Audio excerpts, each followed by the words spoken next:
Alright, Tom, here's the footage from our lesson today. On the left as before. We can go through and slow this down for you.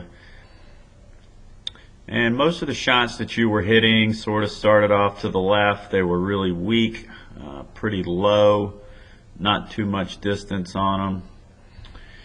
And what we found was everything sort of worked back together on the way back. It looked very stiff, very rigid.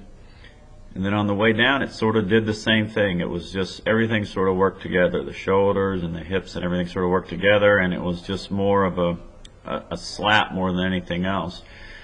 And the club path was pretty hard to the left, about 9 degrees according to the flight scope. You can see the club face outside the ball working the left of it. Okay. So we talked about the fact that we talked a lot about sequence, and if you talk about the relationship between the club, your arms, upper body and lower body on the backswing, more or less the club's going to go first, then your arms should go, then the upper body should go, and then the lower body should go. And on the way down it should be the opposite, but it wasn't the opposite for you. It was more or less the same sequence. It was club, arms, upper body, then lower body. So we talked about the club couldn't move any slower than what it was moving, and it just looked very stiff and rigid. So, and you said it best, as far as the sequence goes, it should be 1, 2, 3, 4, 4, 3, 2, 1.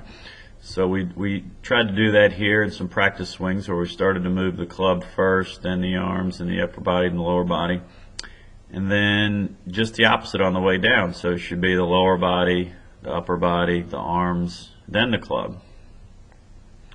And it was amazing the rhythm that we sort of created with that, and we took all that stiff, rigid looking action and made it more smooth. And after a few minutes of practice, we were able to get the club path a little closer to zero. We got quite a few right at about 2 to the left. So much better. The ball was going a lot higher, a little straighter.